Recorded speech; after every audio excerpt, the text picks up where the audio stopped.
The ancient enlightened Hindu civilization existed in 56 nations with 200 Hindu kingdoms, 1700 Hindu provinces, and 10,000 Hindu traditions. Some of the ancient Hindu kingdoms that have produced revered incarnations of Hindu history include the Pandya Samrajyam. King Pandya was the progenitor of the Pandya dynasty. King Pandya was the most senior brother of four. The other three were Chola, Chera, and Kola. They each founded some of the oldest civilizations that are still living today through their people. The Chola Samrajyam brought to the world kings Raja Cholan 1, 2, and 3 who built the largest Shaivite temples such as the Brihadishwara temple in Tanjavur, India. The Surangi Samrajyam. The kingdom of Surangi stands as the oldest surviving dynasty on earth. Some of the most illustrious leaders in Hindu civilization, such as the great incarnation of Vishnu, Sri Ramachandra Prabhu, hail from this kingdom. The Surangi Samrajyam is also specifically the lineage of King Harishchandra's descendants, who later became known as the Rajputs that ruled over Gujarat and surrounding regions. The kingdom of Surangi is established directly by Lord Paramashiva through Lord Surya, the sun god. The recorded history of the lineage of Surya begins with the reign of Ishvaku. Ishvaku is the first king to implement the Manuvadi Dharma Shastra, the world's oldest constitution dating back to more than 10,000 years. The Manuvadi Dharma Shastra also elaborates on responsible democracy, the world's first democracy. The Hindu constitution and the Hindu responsible democracy, when implemented in the ancient Hindu nations, contributed to more than 40% of the world's GDP circa 2000 years ago.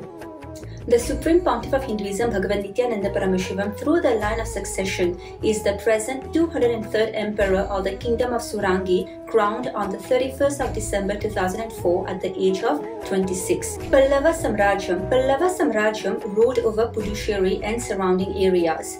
The Pandya dynasty existed for several thousands of years as a Hindu sovereign state. It was ruled over by the Shyamala Peetham Sarvanapeetham, or the Kingdom of Madurai, a Hindu sovereign papal state in which, through the line of succession, the Supreme Pontiff of Hinduism, Bhagavan Nithyananda Paramashivam, is the 293rd sovereign Supreme Pontiff. Likewise, all the regions of the Chola Empire and the Pallava dynasty were coronated and initiated by the Guru Mahasannidhanam, Supreme Pontiff of the sovereign ecclesiastical historical entity of the Kanchi KAILASA Peetham Tunde Mandala Arinam. The Supreme Pontiff of Hinduism is the 233rd sovereign Supreme Pontiff in this sovereign ecclesiastical lineage of Kanchi KAILASA Peetham. The Chola dynasty established their empire over Southern Asia and Southeast Asia from Kanchi, Tamil Nadu, India, Kedah, Malaysia, and developed diplomatic and trade relationships all over Asia, including southern China. The kings of the Chola dynasty, such as King Raja Chola, after all victories, installed a Shivalinga in the Sri Palsami Mat, Tanjavur, which is presided over by the Supreme Pontiff of Hinduism. The sovereign Hindu papal state of Shyamala Peetham Sarvanapeetham, through unification with 20 other sovereign Hindu states and sovereign ecclesiastical historical entities, became part of the United States of Kailasa, which thus became a sovereign independent juridical state with the Supreme Pontiff of Hinduism, Bhagavan Nithyananda Paramashivam, as the sovereign, and the sovereign ecclesiastical historical entity of Kanchi KAILASA Sarvanapeetham, through unification with 20 other sovereign Hindu states and sovereign ecclesiastical historical entities, became part of the United States of Kailasa, with the Supreme Pontiff of Hinduism, Bhagavan Nithyananda Paramashivam, as the sovereign Supreme Pontiff, thus acquiring all rights of the sovereign ecclesiastical entity of Kanchi KAILASA Sarvanapeetham, treaties and constitutional authority of the Pallava and Chola dynasty. Unfortunately, like indigenous people from all over the world, indigenous Hindu communities globally have been subjected to centuries of ethnocide and genocide. Hindus have been orphaned through centuries of persecution, slavery, oppression, forced labor, sexual exploitation, colonization, massacres, brutalities, and worse crimes of genocide, which killed more than 400 million Hindus, pushing them into generations of homelessness and statelessness. Millions of Hindus have lost their right to life, the right to practice and express their belief, spirituality and religion, right to express their arts and traditions free from denigration, interference and violence during this multi-generational transnational colonial racism. The generational ethnocide and genocide of Hindus is unacknowledged. and extend to the Supreme Pontiff of Hinduism and KAILASA. For more than a decade, there have been more than 100 assassination attempts on the Supreme Pontiff of Hinduism and countless lawfares and media disinformation campaigns.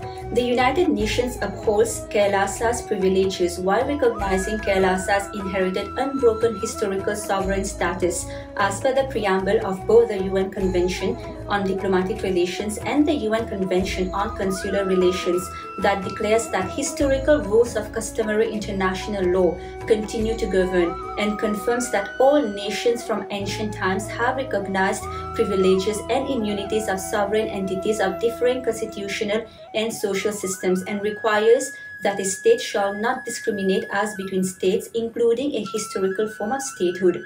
KAILASA is a sovereign subject of international law, possessing distinctive attributes of juridical statehood derived from the Supreme Pontiff of Hinduism, Bhagavan Nithyananda Paramashivan's inheritance of the unbroken succession and the revival of three ancient Hindu sovereign states, namely the kingdoms of Surya Vamsa Surangi Samrajyam Sarvanapidam, Suvarna Pita Swargapura Samraja Sarvanapidam, Shamala Pita Sarvanapidam, also the Kanchi KAILASA Sarvanapidam, and 17 sovereign Hindu ecclesiastical historical institutions that receive customary recognition by the United Nations as per the Vienna Convention on Diplomatic Relations and the Vienna Convention on Consular Relations.